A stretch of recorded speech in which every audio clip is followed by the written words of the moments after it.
ونستعينه ونستغفره ونعوذ بالله من شرور أنفسنا ومن سيئات أعمالنا من يهده الله فلا مضل له ومن يضلل فلا هادي له وأشهد أن لا إله إلا الله وحده لا شريك له وأشهد أن محمدًا عبده ورسوله أما بعد فإن أصدق الحديث كتاب الله وخير الهدي هدي محمد صلى الله عليه وآله وسلم وشر الأمور محدثاتها فإن كل محدثة بدعة وكل بدعة ضلالة وكل ضلالة في النار بايعك أنواع مسلمي السلام عليكم ورحمة الله وبركاته barkanmu da sake saduwa a wannan masallaci mai tarin albarka masallacin Uthman ibn Affan da ke nan gadon kaya a cikin wannan yammaci mai albarka na Juma'a a yau 6 ga watan Zulhijja hijirar ma'aiki sallallahu alaihi wa alihi wa sallama 1442 kuma shi yake daidai da 16 ga watan 7 miladiya ta 2021 a wannan majalisi na mako-mako da muke tafsirin alkur'ani mai girma wanda ba mu ce ba cikin tafsirin suratul baqara a yau kafin mu shiga karatu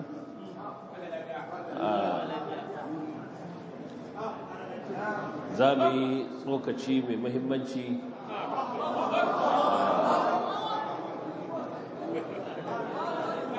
dangane da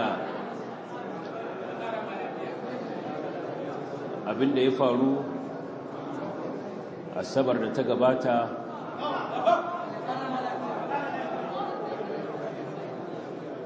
na zama da aka yi tsakanin matasan malamanmu da kuma shehin 'yan gaba gadi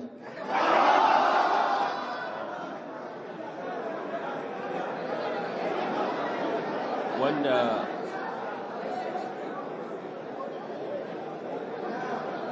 duk duniya kowa ya ji abin da ya faru an ji kuma an gani ba a yi wani abu a cikin duhu ba ko a ɓoye abinda aka yi a fili aka yi shi mutane suka halarta kuma bayan wannan aka sa a kafofin sadarwa aka sa a kafofin watsa labarai na ciki da na waje na gani da na sauraro saboda haka babu wani abu da aka yi shi a cikin duhu ko a ɓoye wanda wani zai zo ya ce ko ba a yi masa adalci ba Allah subhanahu wata'ala ko da yaushe yana gaya mana cewa idan gaskiya ta zo to babu yadda za a yi ƙarya ta samu gurbin zama ba ta samu gindin zama ba mai Allah ya ce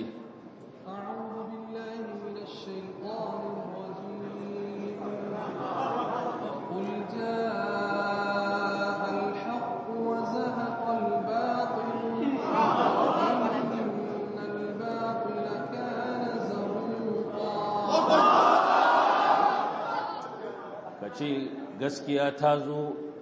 ƙarya kuma ta rushe kuma daman ƙarya rusassa ce ba ta da gindin zama masu hikima suna cewa man yadda'i bima laysa fihi fadhahathu shawahidul imtihani wanda duk zai rika da'awar abinda baya da shi to da an zo jarabawa zai kunyata kuma abinda muka gani kenan a maganganu da aka yi ta faɗa ana nasabtawa ma'aiki sallallahu alaihi wasallam da sahabbansa da manyan tabi'ai da manyan limaman shiriya da manyan malaman hadisi ana nazarta musu miyagun maganganu ƙazamun lafuzza na ɓatanci wanda ba kowa ne zai iya furta su ba ko ba kowa ne zai iya sauraron su ba to kamar yadda muka faɗa kuma wasu mu ma suka faɗa cewa duk sanda za a zauna da mai irin wani maganganu babu ta yadda za a yi ya iya kare kansa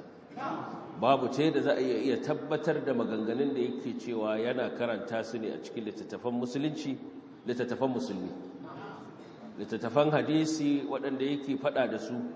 kusan su ne littattafan da a kansa aka gina wannan addini na musulunci. Duka ibadunan da muke yi, sallah, azumi, zakka, hajji, mu'amalar aure, cinikayya, dukkan wani abin da ka san ana baka fatawa a kansa an gina shi ne akan abin da waɗannan littattafai suka zo da shi na bayanin alƙur'ani mai girma. Sauraka rushe waɗannan littattafai rushe musulunci ne gaba ɗaya. Shi karan kansa kamar yadda kuka ji ya yi su da baka, kuma abinda dole ya faɗi haka cewa shi ma da su yake bautar Allah. To ya za a yi abinda yake kunshe da zagi da cin mutunci na manzan Allah kamar irin wannan kuma ka ce da shi kake bautawa Allah? Ai ba zai yiwu ba. Tun daga nan za ka fahimci cewa mutumin nan ɗirkaniyarsa yake bai san inda ya sa gaba ba. Babu ta yadda za a yi ka ce waɗannan ƙasabun maganganu marasa daɗin ji kana tsinewa waɗanda suke faɗar waɗannan maganganu kana cewa sun yi kaza kuma ka ce da waɗannan littafin kake bautar Allah. Babu ta yadda za a yi mutum ya yi da'awar abin da babu shi a ce ya tabbatar da abin kuma ya iya tabbatar da shi. Wani abin ba zai yiwu ba. Ni na tabbata in za a ba shi shekarun annabi Nuhu a.s. a bayan ƙasa, in za a tara masa dukkan littafan duniya a ce ya nuna wannan abin da yake faɗa ba zai iya ba. Kuma kowane daga cikin kunan zai iya ƙure shi kamar yadda aka ƙure shi. Saboda magana ce guda kace a hadisin Bukhari ko a hadisin Muslim lamba ta kaza an ce wa manzon Allah kaza, to in dai ba kai ka faɗa ba to ka nuna gurin. Idan ya zanto babu gurin, kaga mutum shi ya faɗa kenan, kuma shi ne abinda duka malaman Kano da duka ɗariƙoƙinsu da ƙungiyoyinsu suka yi ijima'i akan cewa shi yake danganta manzon Allah waɗannan maganganu. Masu cewa ba a masa adalci ba, ana cewa yana zagin manzon Allah, shi ba shi yace ya zagi manzon Allah ba, to tunda babu wanda ya faɗi maganar sai a bakinsa aka ji ta shi yayi, to wa za a ce yayi? Da bakin aljanu yake magana?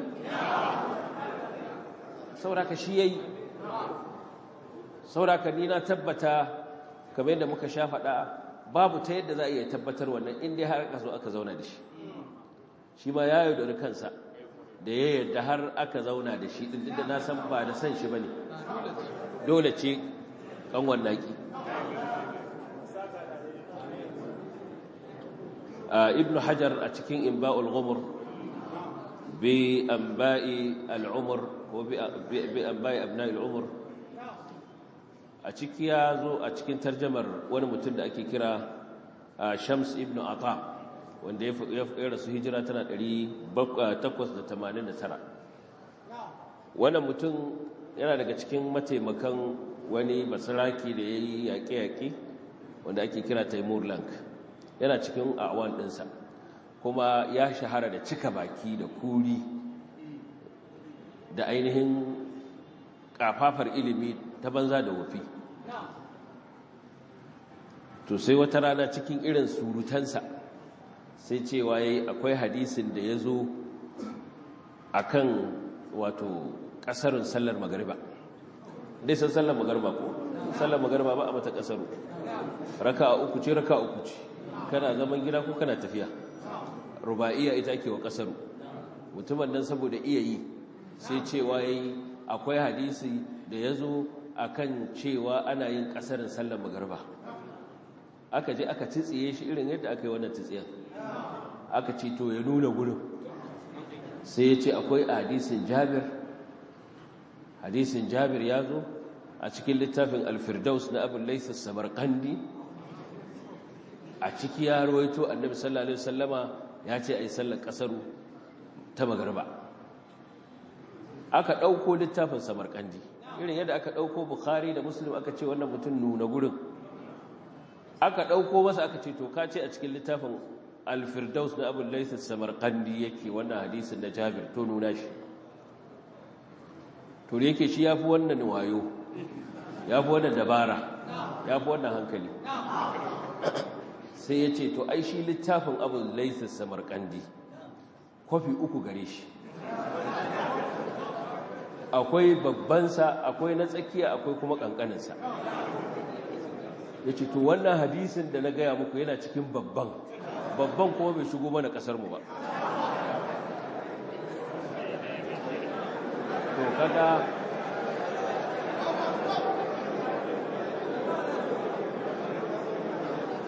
to an daɗe ana irin waɗannan masu da'awar abin da babu shi su ce akwai,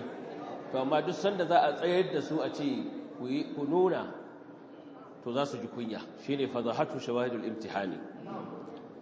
akwai abdulkarim ibn fakkun, ɗaya daga cikin malaman algeria ne, na shirya da su shekara ta 1173, shekara ta 1662 miladiya. yana da wani littafi sunan shi manshurul hidaya fi kashfi man idda al-ilma wal wilaya. littafi ne yayi domin tona asirin waɗanda suke da'awar ilimi ko suke da'awar walittaka. littafin yana nan an buga shi ta haƙiƙin Dr. Abul Qasim Sa'adallah, an buga shi a Darul Gharb. saboda haka irin waɗannan mutane an shayin su a baya, kuma ba wahala asirinsu yake tunuwa. mun ce za mu yi ɗauraya a kan tattaunawar da 'yan uwa za su yi idan sun masa wankin babban bargo, to mu yi ɗauraya. to abinda na fahimta sun wanke shi ta tas, babu abinda za ka ɗauraye, abinda ya rage shanya ce.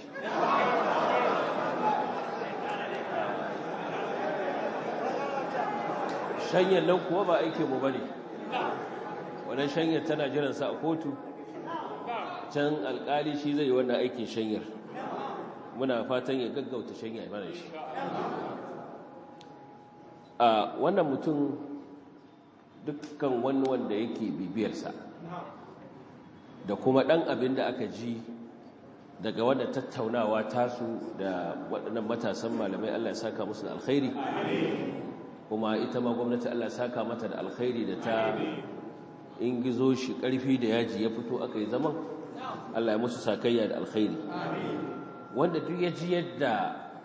maganganun da yake faɗa zai ga cewa salo ne wanda ya bi da masu irin aƙidarsa kuma suke bi, na a ɗauki hadisi na manzon Allah sallallahu alaihi wasallam ko wata kissa, lafazin da zai zo cikinta sai a ɓata shi, a munana shi, a fito da shi cikin wata mummunar kama, ta yadda kai mai sauraro da ba larabci kake ji ba, in ka ji fassarar tsika jikinka za ta tashi. to abinda suka riƙa yi kenan. irin misalan da za ku gani kamar misalin hadisin Anas, wanda Imam al-Bukhari da waninsa suka rawaito, da cewa da Anas yake cewa wata mace ta zo, ja'at imra'atun ila rasulillahi sallallahu alaihi wasallam ta'ridu alaihi nafsaha. wata mata ta zo wajen annabi sallallahu alaihi wasallama tana bujuro masa da kanta, ma'ana ya aure ta. har take cewa ya rasulullahi alaka bi haja, kana da bukatar aure na? wanda an ji irin mummunar fassarar da yawa hadisi, fassarar da babu wanda ya taba yin ta, la min al-awwalina wa la min al-akhirina, la min al-insi wa la min al-jinni. ba wanda ya taba wannan fassara sai shi, mummunar fassara, wanda an san cewa kalmar ta'aridu da ya fassara da kuma kalmar haja da ya musu mummunar fassara saboda mummunar manufa. ta'aridu ce tana kwarkwasa, haka ya ce. haja kuma ya ce bukatar sha'awa ta ɗa namiji da mace, haka ya fassara. ta'aridu wanda kowa da yake fassara tana bijiro da kanta don a aure ta, wanda shi ne har 'yar gidan Anas tana zaune lokacin da Anas yake gaya wa Sabit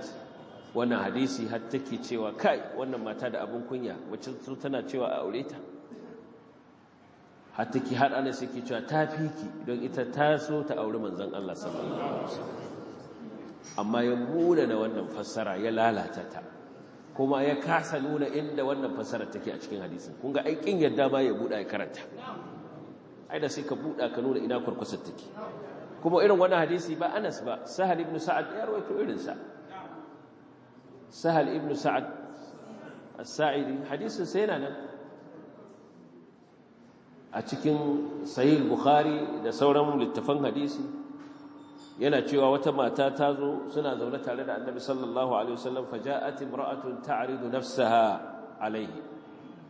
sai wata mace ta zo tana bijirar da kanta ma'ana dan ya aure ta fa khaffada an-nazara fiha wa rafa'ahu falam yuridha annabi sallallahu alaihi wasallam ya daga kai ya kalle ta yaga ba shi da bukatar aurenta ba shine anan wani ya tashi ya ce ya rasulullahi in ba ka da bukatar ni ka auren mu an san hadisin kace ka karantar da ita ayat suratul baqara to kalmar da ta zo a can wancan hadisin Anas ta'aridu nafsa ita ce ta zo a hadisin Sahal kuma a ciki an ga ƙarshe annabi ya aura ma wannan mutum amma kaga saboda mummunan manufa sai ya ce ai kwarkwasa ta zo tana yi gaba ya manta cewa annabi sallallahu alaihi wa sallam Allah subhanahu wataala ya halatta masa auren matan da za su zo su ba da kansu kyauta a aure su ba da sadaki ba wannan khususiyar annabi ce sallallahu alaihi wasallam fi babin nikah duk malamai suna faɗata cewa annabi sallallahu alaihi wasallama ya halatta ya auri mace in dai har ya ga ta yi masa koda ba sadaki Allah zai biya masa Allah ce ya ayyuhan nabiyyu inna ahlalna laka azwajaka allati ataita ujurahunna wama malakat yaminuka mimma afa Allahu alayka wa banati ammika wa banati ammatika wa banati khalika wa banati khalatika allati hajarna ma'aka wa imra'atan mu'minatan in wahabat nafsaha lin-nabiyyi in arada an-nabiyyu an yastankihaha khalisatan laka min dunil mu'minin wannan ayar ita ce waɗannan matan suka ji suke so su samu rabon cikinta Allah ya halatta masa dangogin mata daban-daban tun daga matansa da ya aura ya ba su sadakinsu da abinda hannunsa na dama ya mallaka wato bayinsa mata ƙwarƙwarƙwarorinsa sannan kuma da 'ya'yan baffanninsa maza da 'ya'yan baffanninsa mata gwaggwanninsa mata da 'ya'yan yagwalgwal ɗinsa da 'ya'yan abin nan kawunsa da 'ya'yan yagwalgwal ɗinsa sai Allah subhanahu wata'ala ya ce wa imra'atan mu'minatan da mace mu'mina in wahabat nafsaha lin nabiyyi in ta bayar da kanta kyauta ga annabi sallallahu alaihi wasallam to kaga waɗannan mata abinda suka so shine su rabauta da wannan amma shi saboda mugun nufi Imam Bukhari da dukkan malaman hadisi suna kawo hadisin babin mace tana iya bijirar da kanta ga mutumin kirki ta ce ya aure ta sai su kawo wannan hadisi na waɗannan mata da suka bijirar da kansu ga annabi sallallahu alaihi wasallam a cikin musnad Imam Ahmad hadisi na 25251 hadisin Aisha yake cewa annaha kanat tu'ayyiru an-nisa allati wahabna anfusahunna li rasulillahi sallallahu alayhi wasallam qalat ala tastahi al-mar'a an tahrida nafsaha bighayri sadaq Aisha kun san yadda mata suke da kishi kuma kissar Aisha da kishin da take yi da ma'aiki sallallahu alaihi wasallam abin sananne waɗanda suka riga ta ma tana kishi a matsayin ɗabi'a halitta da Allah ya halicci ɗaya mace da shi kuma da irin ƙaunar da take wa annabi sallallahu alaihi wasallam takan so a ce ma ba ta da abokiyar tarayya a cikin sa saboda haka sai take ganin mata suna abin kunya har su zo suna kawo kyansu kyauta ga annabi sallallahu alaihi wasallam ba sadaki take cewa ala tastahi kaga farkon hadisin sai ce kanat tu'ayyiru nisa allati wahabna kaga akai amfani da kalmar wato bayar da kai kyauta sai take cewa a cikin maganarta ala tastahi almar'a yanzu mace ba za ta ji kunya ba an ta'arida nafsaha ka kalmar ardu din da ta zo a hadisin Anas da Sahal ta kuma zuwa a hadisin Aisha an ta'arida nafsaha ta bijirar da kanta to kaga mutum ya zo ya ce ai kwarkwasa ake nufi da wannan. Ina zai iya tabbatar da wannan a cikin hadisan ta ina? Kaga ai dole ya ci minti 10 za su ishe shi ba. To in da ku bashi duka zaman ma ku ce nashi ne, wallahi haka za a tashi sai dai ita surutai ita zuba, amma wallahi ba zai iya tabbatar da wannan. Sannan kalmar haja da ya fassara ta da bukatar ɗa namijin ga mace, wanda haja ɗin nan asali takan zo da bukata ta yau da gobe. Alƙur'ani ya zo da wannan a wurare daban-daban. Daga ciki Allah subhanahu wata'ala yana cewa lamma dakhalu min haythu amarahum abuhum ma kana yughni anhum min Allah min shay'in illa hajatan fi nafsi yaqub qadaha. Yanzu a ce sha'awa ce ya biya wa kansa saboda Allah. Hajatan ba ga ta ba ita ce haja, alaka bi haja. Nan ma Allah ce illa hajatan fi nafsi yaqub qadaha. Yayin da ƴan uwan annabi Yusuf suka shiga ta kofar da ubansu ya musu umarni, mahaifinsu ya musu umarni su shiga ta nan, Allah subhanahu wata'ala ya ce ma kana yughni anhum min Allah min shay. Ba zai iya wadatar musu komai, ba zai iya amfana musu komai daga Allah ba. Illa hajatan fi nafsi yaqub qadaha, sai dai bukata ce a cikin zuciyarsa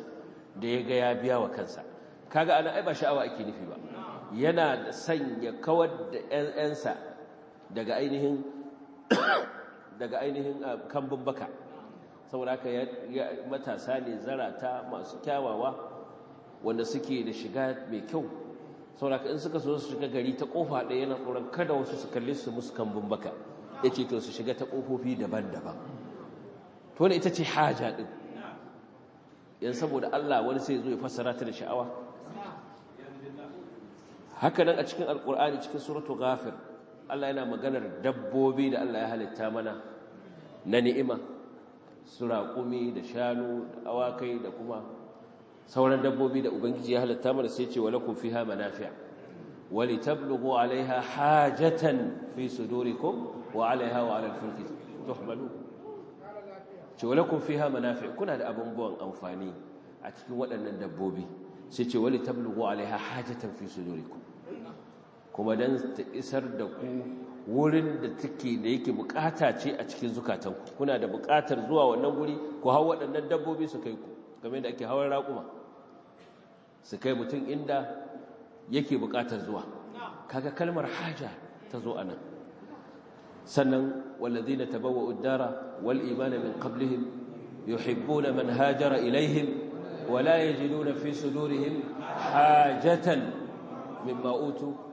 wa yu'thiruna ala anfusihim walau kana bihim khasasa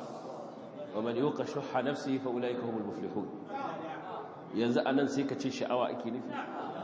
To idan haka haja take zuwa a larabci, menene zai sa can dan mace ta zo ga Annabi sallallahu alaihi wasallam ta ce kana da wata bukata abu na, wato kana da bukatar aure na, ka fassara ta da sha'awar ɗa namiji? Kaga akwai mummunan nufi dama a cikin zuciya. Sannan daga cikin yadda misalan irin abubuwan da yake ɗauka ya muna na fassararsu, ya ba su wata ma'ana mai muni ta yadda wanda baya jin larabci sai tsika jikinsa ta tashi. Da yake karanta hadisin Anas a wajen taron ma ya faɗi shi. Hadisin Anas abin nan lokacin da ya taho da Safiya daga Khaibar. Hadisin yana cikin Musnad Imam Ahmad. Kafin Imam Ahmad ya rawaito shi, Ibn Abi Shayba a cikin musannaf din shi ya rawaito shi. cewa falamma dana min almadinati awda'a an-nas wa awda'a Rasulullah sallallahu alaihi wasallam wa kadhalika kanu yasna'un. Yayin da suka kusanto Madina, aka zo shiga garin Madina, sai mutane suka karawa abin hawan su sauri. Shi ma manzo Allah sai ya karawa abin hawan su sauri, kuma haka mutane suka saba yi a tafiye-tafiyen su. Yayin da suka matso kusa da gida, sukan kara gaggawar abin hawan su. Hadisi sai manzo Allah shi ma ya ƙara gaggawar abin hawansa. Fa kharra Rasulullahi sallallahu alaihi wasallam fa kharrat ma'ahu. Sai abin dabbar da annabi yake kai sai ta fadi.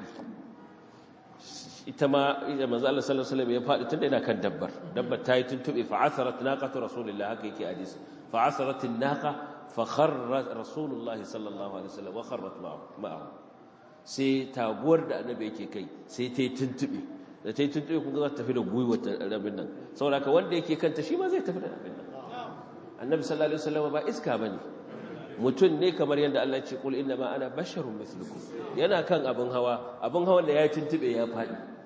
me zai faru shine ma'aiki sallallahu alaihi wasallam shi ma ya faɗo tare da wannan abin hawa ita ma wacce ya goyo kaga yanzu za ta faɗi shine Anas ya faɗi wannan amma mutumin da ya tashi faɗa ajin ko kuma za ku ji mummunan kalmar da ya faɗa sai ya suntumo sai ya runtumo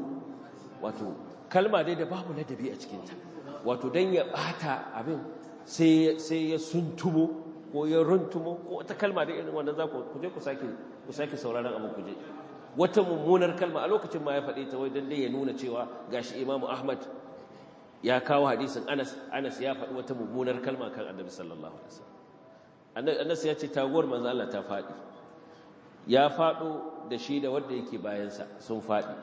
sai ka ce Anas ya zagi manzon Allah kai kuma ka zo fassara sai ka muna da kalmar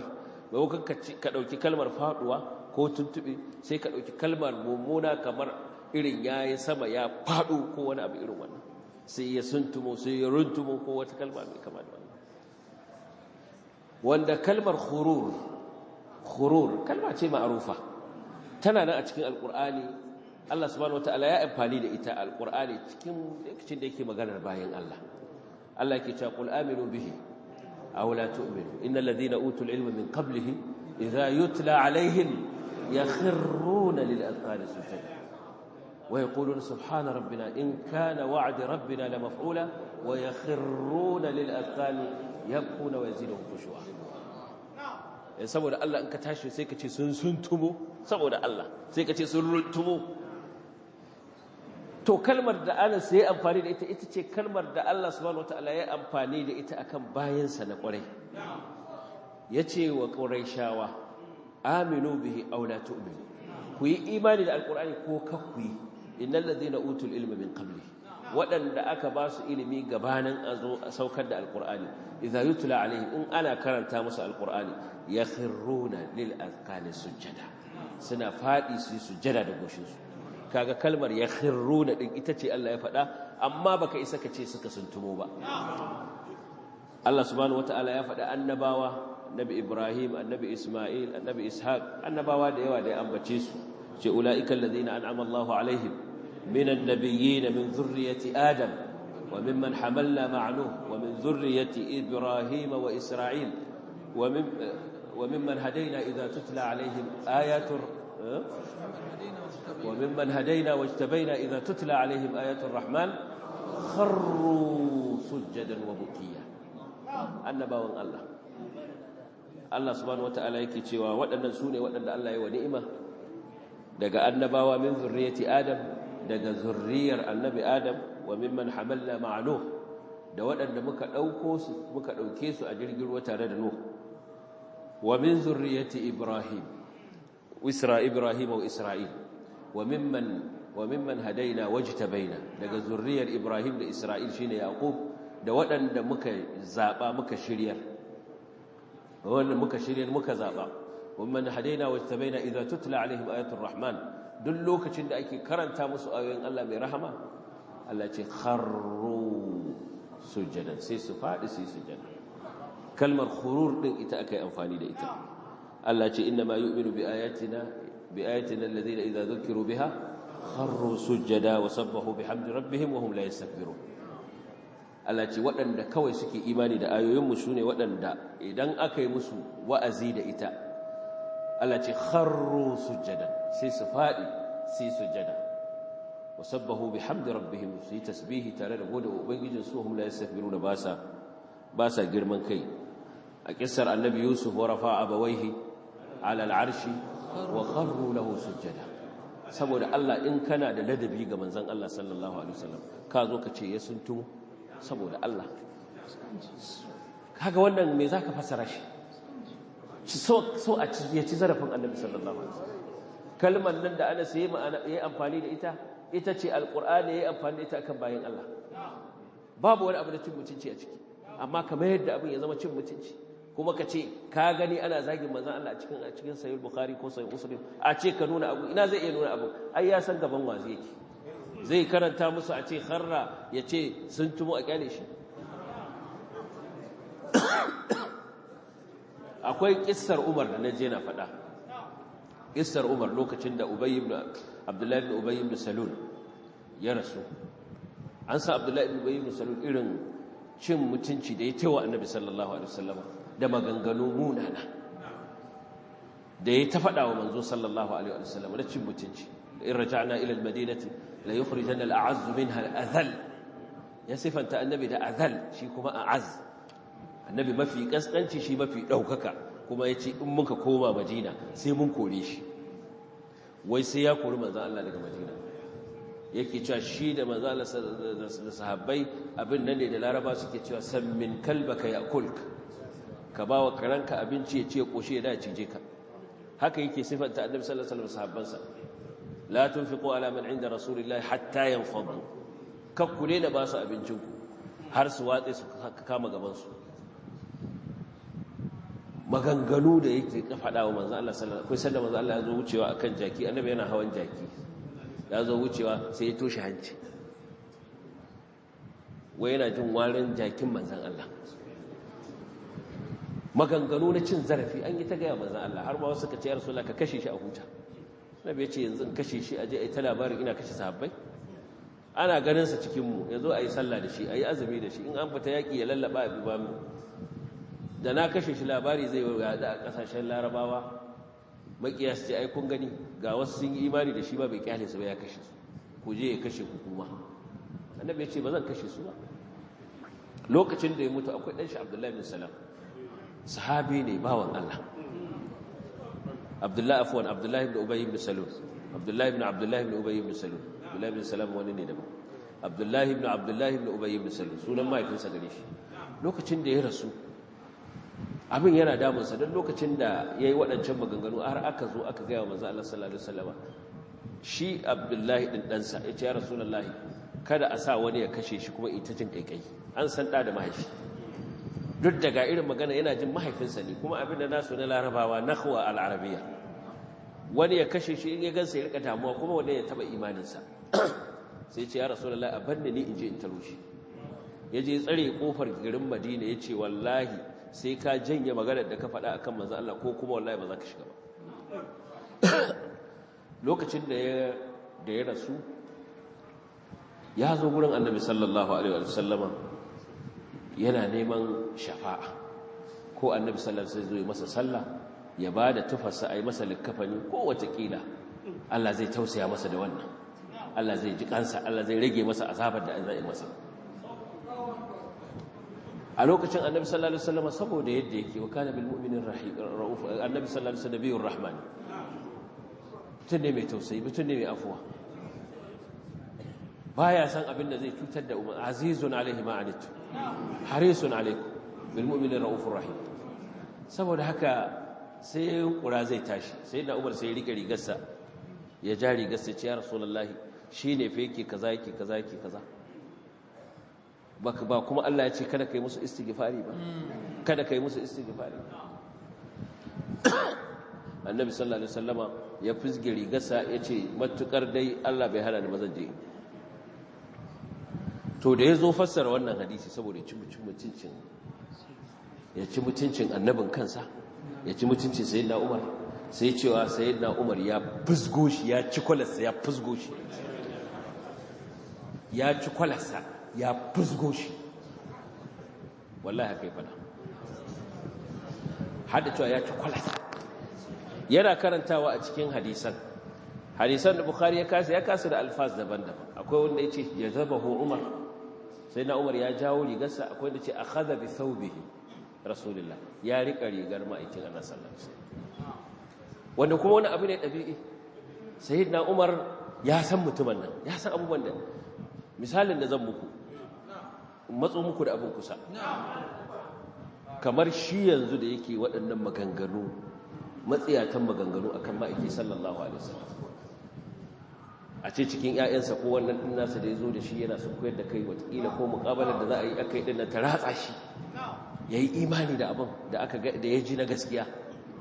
sai shi wannan ya mutu, sai ya mutu, sai mutu yaran nan sai ya lallabo sai ya zo ya same ni ya ce dan Allah malam a daure a je a masa sallah ko Allah zai gafarta masa a je a masa addu'a. In ji tausayinsa zan miƙe malam alƙasa mai riƙo rigata, ko ba za ku riƙe rigata ba? To sai a ce an ci kwalata an fusgo ni saboda Allah, saboda Allah.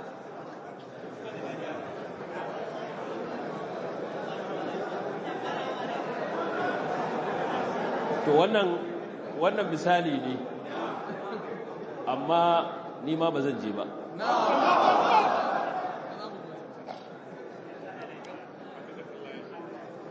To haka yake yi wa hadisan annabi sallallahu alaihi wasallam irin wannan mummunar fassara. To ya za a tsiye ka a ce ka kawo wannan fassarar ba minti 10 ba ko minti nawa za a baka, ina za ka samu ta? Ba ka samu ta ba. In ko kula dukkan abin da ya zo yana faɗa, an yi wa Safiya faɗi, an yi kaza, ba su ne aka tambaye shi ba. To irin wannan mummunar fassarar ce yake a ce annabi sallallahu alaihi wasallam ya aure ta, ya sanya sadakinta shine kanta, sai suka ce to ya mata faɗi. Ya manta cewa Allah subhanahu wataala ya halatta masa ya auren ba ma sadaki, har yake ta magana to sadakin kafin ne ko bayan an yi auren ne ya bata, ko kafin an yi auren ne, ai kaga kafin an yi auren zai bata. To annabi sallallahu alaihi wasallam ya auren ta ma ba sadaki.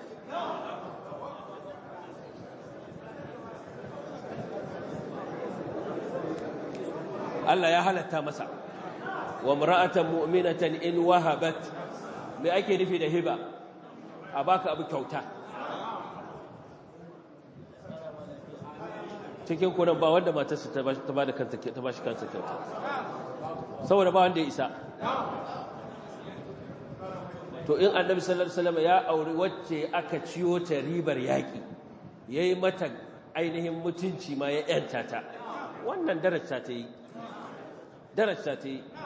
Asalin duk wanda ya karanta kissar zai ga irin karamci na ma'aiki sallallahu alaihi wasallam, irin kyawawan ɗabi'un ma'aiki sallallahu alaihi wasallam.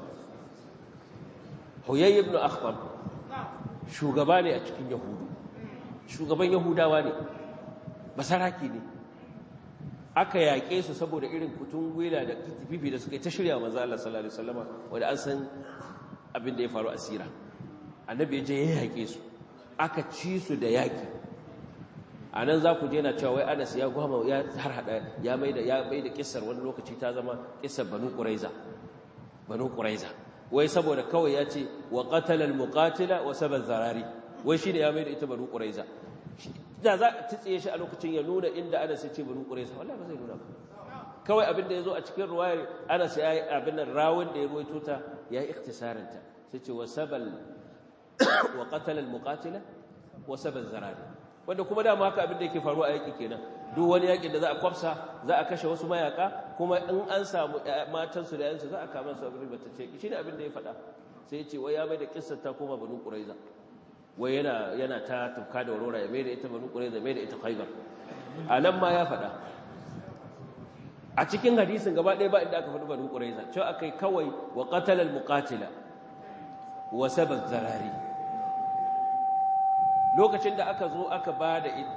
yi rabon abin nan, sai ta fada kasan Dihya. Annabi shi yake kasa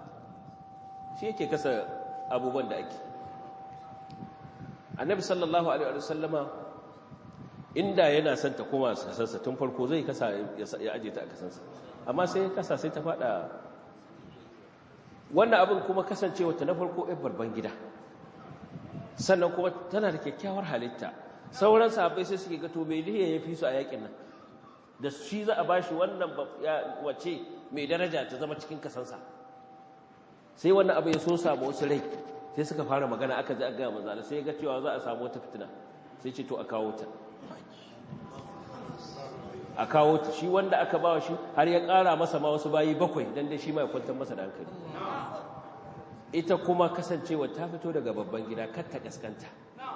sai annabi sallallahu alaihi wasallam ya yanta ta sai ta zama cikin matansa ta zama cikin ummahatul mu'minina. Yanzu dan Allah ka ji wannan labarin ba ƙara jinjina zaka yi wa ma'aiki sallallahu alaihi wasallam. Amma wani yazo ya ce wai ana cin mutuncin manzo Allah an ce yayi fa saboda Allah. Saboda Allah. To su'u dhanni bi rasulillahi sallallahu alaihi wasallam wa bil mu'minin shi yake jawo haka mummunan zato. Akwai hadisi cikin musnad Imam Ahmad da Sunan ad-Darimi hadisin Abu Abdurrahman as-Sulami wanda yaji daga Ali ibn Abi Talib yake cewa huddithtum an rasulillahi sallallahu alaihi wasallam fadhannu bihi alladhi huwa ahna'uhu wa ahya'uhu wa ahdahu wa atqah. Idan aka gaya muku hadisin annabi sallallahu alaihi wasallam inji sayyidina Ali, shi ba yana tututiya da cewa shi sayyidina Ali kawai yake ganin kansa da gashi ba, kuma ƙarya yake. Sayyidina Ali yana cewa idan aka gaya muku hadisin manzon Allah sallallahu alaihi wasallam to ku yi masa kyakkyawan zato, ku yi zaton da yake mafi kyau ba ma kyakkyawa ba. Ahya'ahu ay ahsanahu wa ahdah, wanda yafi zama shiriya, wanda yafi zama takawa. Saboda haka sai ka dauki kyakkyawar ma'ana, koda kuwa lafazin ma zai dauki wata gurguwar ma'ana, amma akwai kyakkyawar ma'ana to ka bashi kyakkyawar ma'ana. Wannan shine abin da ya dace da kai. Amma mutumin nan duk sanda zai ga wani lafazi in ya tashi zai ƙara bayan ba zai takaita akan lafazin ba, zai kuma ƙara wata mummunar ma'ana akai. Yanzu a gurin zaka ga yana ta magana arkhas sitra hadisin Anas a wurin Zainab bint Jahsh lokacin da Annabi sallallahu alaihi wasallam ya tare da ita.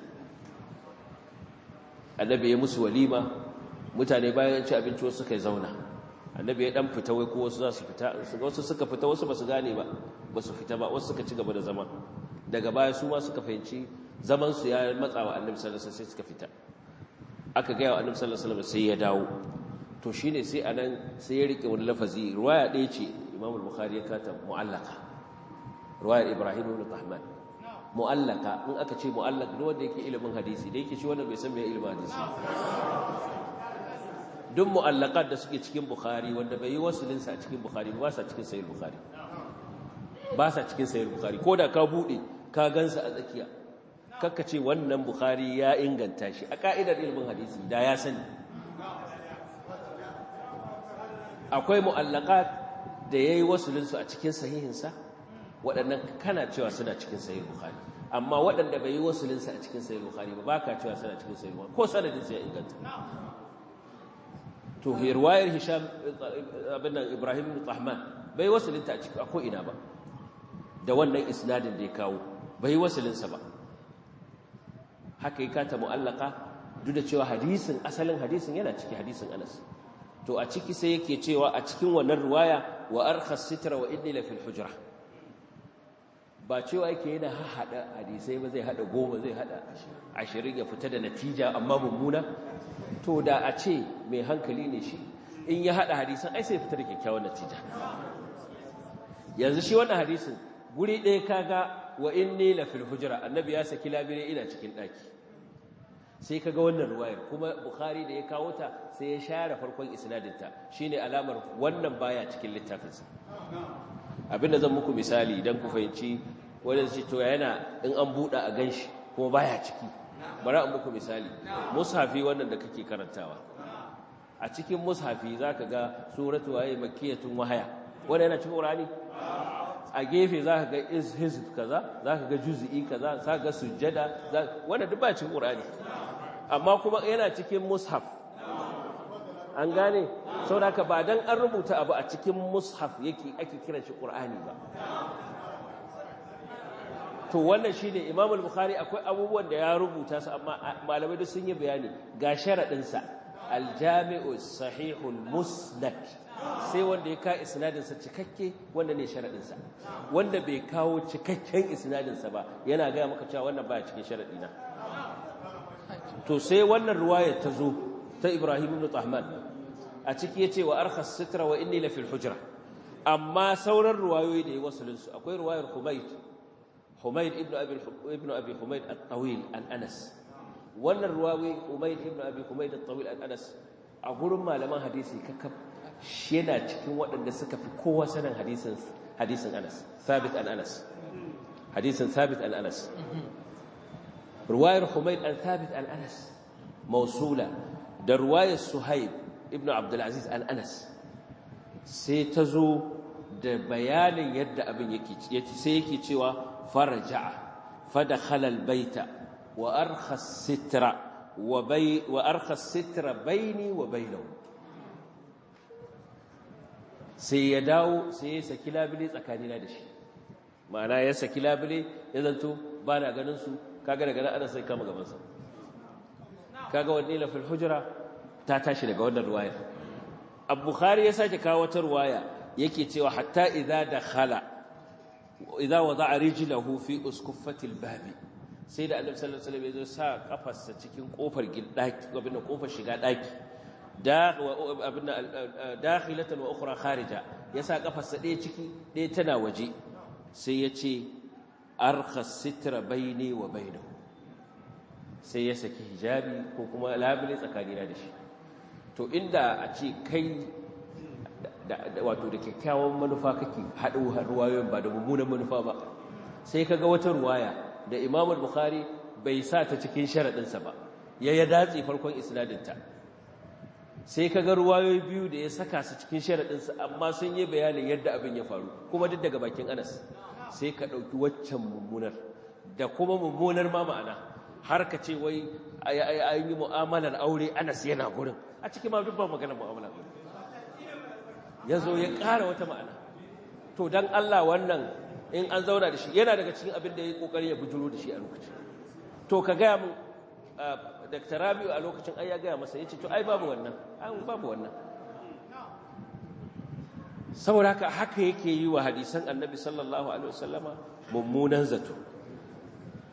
kuma sakin labule ba shi yake nuna mu'amalar aure ba a cikin musnad da Imam Ahmad da musannaf da Ibn Abi Shayba da sunan al-Baihaqi Ibn Umar yana cewa an tambayi annabi sallallahu alaihi wasallam yana kan minbari mutum ne ya saki matarsa saki uku fatazawwajaha ghayruhu sai wani yazo ya aure ta ya mata saki uku da ya aure ta ta tare wa aghlaqal baba ya rufe kofa da ita wa arkhas sitra ya saki labule wa khashafa al-khimara ya bude mata lullubinta fa faraqaha sai ya sake ta qala la tahillu lil awwali hatta yazuqa usailataha al-akhar ba za ta halatta da na farkon ba sai na biyun ya dandane ta kaga a cikin maganar fa akwai arkhas sitra kaga ashe irkha'us sitr ba shi yake nuna mu'amalar aure ba da shi yake nuna mu'amalar aure annabi ba zai ce ba za ta halatta ga dabin ba to kuma wannan arkhas sitr yana cikin sahih bukhari a munasabobi daban-daban munasabar rasuwar ma'aiki sallallahu alaihi wasallam rashin lafiyarsa ta ƙarshe lokacin da Anas yake ba da labarin lokacin da ya leko ta wundan gidansa ya ga sahabbansa yayi musu burbushi har suka ji daɗi a cikin abin da yake cewa fa'arkhas sitr sai ya saki labulansa sai kowa nan ma mu'amalar aure yake nufi to ka ji fa irin yadda yake yi wa hadisan annabi karfa saboda dole sai ya fito da wata mummunar ma'ana ya jingina ta ga ma'aiki sallallahu alaihi wasallam sai ya ce ba a bashi lokaci ba to da lokaci za a bashi yanzu ya kawo wani abin da yake nuna mummunan irin wannan da yake faɗa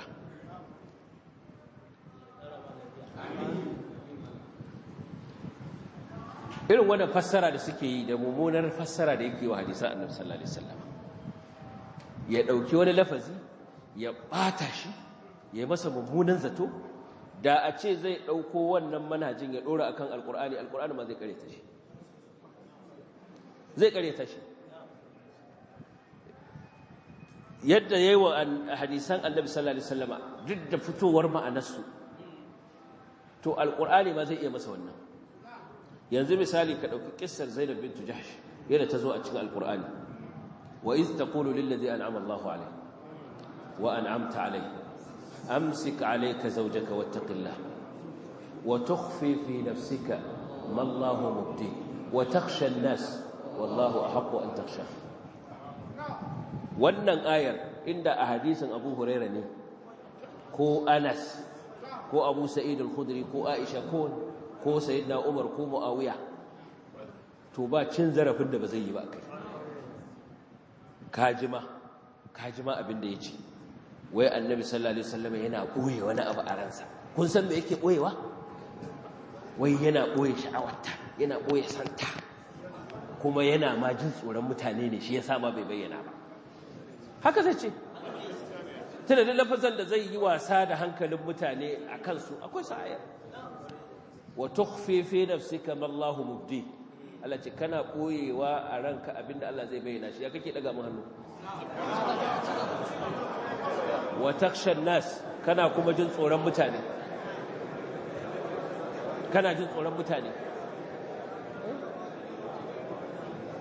to da a hadisi wannan yazo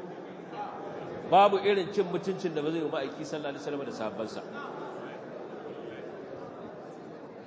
a cikin suratu Isra Allah subhanahu wataala ya ce wa in kanu la yaftinunaka 'an alladhi awhayna ilayka litaftari 'alaina ghayra wa idhan lattakhadhuka khalila ولولا أن ثبتناك لقد كدت تركن إليهم شيئا قليلا إذا لأذقناك ضعف الحياة وضعف الممات ثم لا تجد لك علينا نصيرا da wannan aya a hadisi ne aka faɗa to babu irin cin mutuncin da ba zai yi faɗa ba Allah subhanahu wataala yana gaya wa manzansa sallallahu alaihi wasallam cewa in kadu sun kusa iris la yaftununaka su fitineka an alladhi auhayna ilayka gabarin abinda muka yi maka wahayi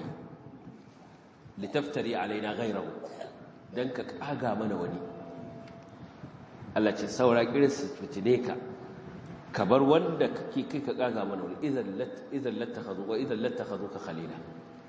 da sun rike ka aboki na qudda qud amini Allah ce walaula an thabbatnaka ba dan mun tabbatar da zuciyarka ba laqad kitta tarkanu ilaihim shay'an qalila saura iris ka karkata zuwa gare su idan da ko haka ta faru la azaqnaka dhi'fa alhayati wa dhi'fa almamat da mun dandana maka wahala ninkin ba ninkin a rayuwa wahala ninkin ba ninkin a mutuwarka thumma la tajidu laka alaina nasira sannan ba za ka samu mai taimakon ka ba a wajen mu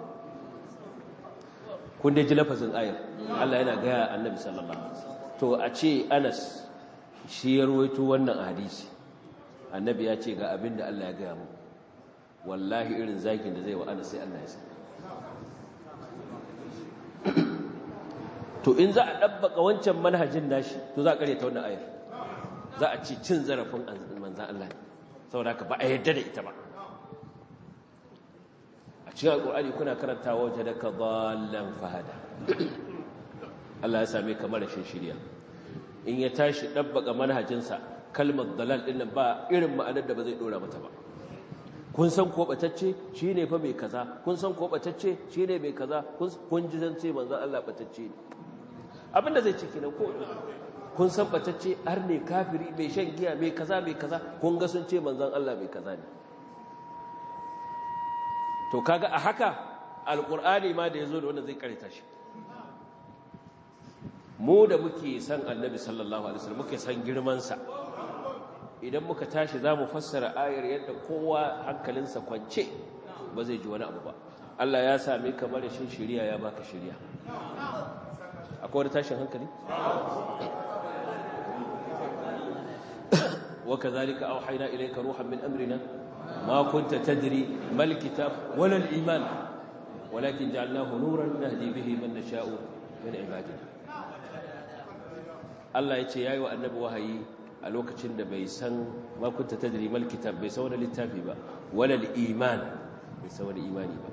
a bisa yadda yake dabbaka manhajinsa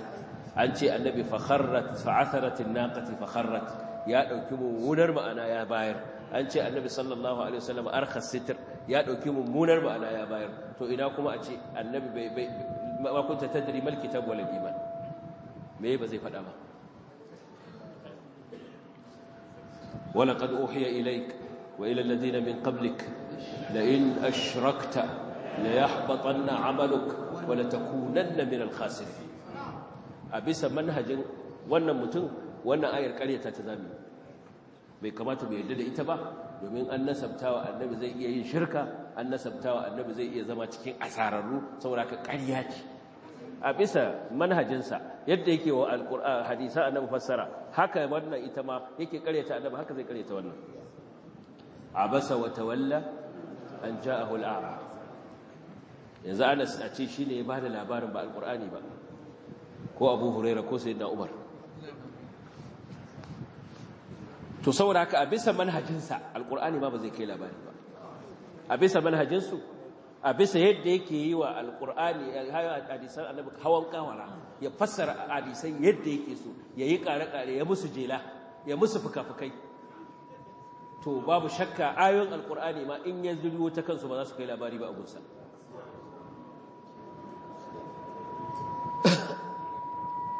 A gunsa dukkan wasu hadisai wanda za a sarwaito an samu sabanin ruwaya, wanda ya ruwaito ta wannan fuska, wanda ya ruwaito ta wannan fuska, shi a gurinsa duk ƙarya ne, wanda babu wani malami da ya taɓa dabbaka wannan manhajin, dan an samu sabanin nasuka wajen lafuzzansu, ko ma wataƙila wajen ma'ana a zahiri suna nuna bambanci. Ba ka ƙaryata duka, sai dai ka nemi hanyar haɗa su, wanda kuma wannan abin da ihamu ta'arud din ba a hadisai ba alqur'ani ma akwai irin waɗannan ayoyi. Wa inna yawman 'inda rabbika ka alfi sanatin wa inna yawman 'inda fi yawmin miqdari 50,000 sana, na an ce ka alfin, can kuma an ce 50,000 sana. Sai ka karyata ayar qur'ani ka ce gashi nan an ce yene ɗaya a wajen ubangijinka kamar shekara 1000, nan kuma an ce 50,000, sai ka ce to kaga alamun makarya ne, nan ya za a ce shekara 1000, can a ce shekara 50,000. Ire-iren wannan suna nan da yawa. Har wannan yana da littafi Muhammadu al-Amin al-Shanqiti, dafu ihamul ittirab an ayil kitab.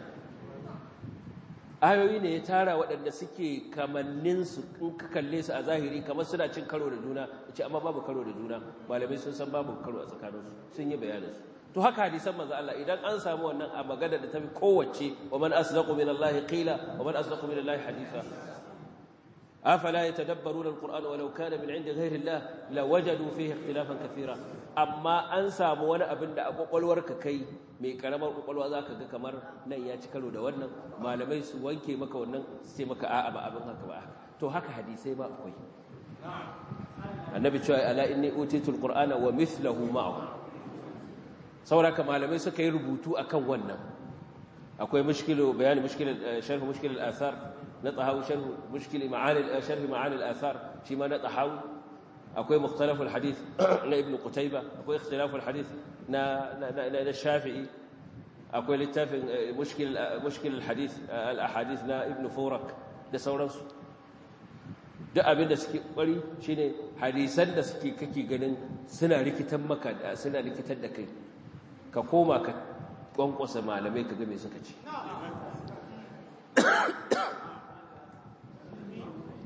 al-Iraqi alfiyarsa yana cewa wal matlu inna fahu matlun akharu wa amkana al-jam'u fala tanafu. Matani in wani matanin yazo ya kore shi kuma zaka iya a hada su zo sun zama guri guda, yace fala tanafuru, to anan kada a ce sun saba da juna. Kamatni la yuridu ma'la adwa, akwai matni la yuridu mumridun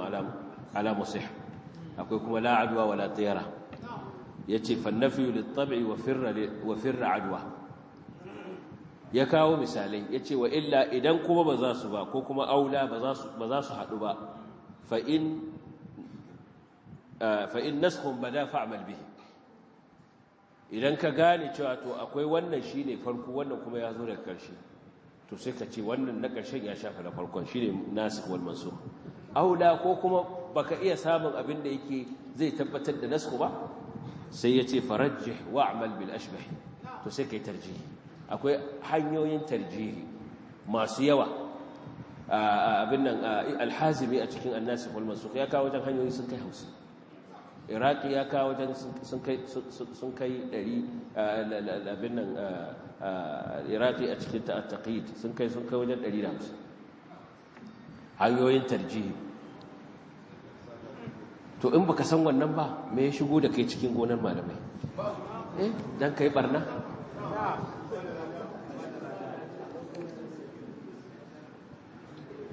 to idan ka tsaya ka saurare su irin waɗannan masu irin wani maganganu da shi da iyayensa na da duniya duk za ka tabbas akwai su'ul qasd shi yasa malamai suka dage kan cewa zakin annabi yake wanda bai sani ba to ya tsaya ya ji abinda malamai suke faɗa akai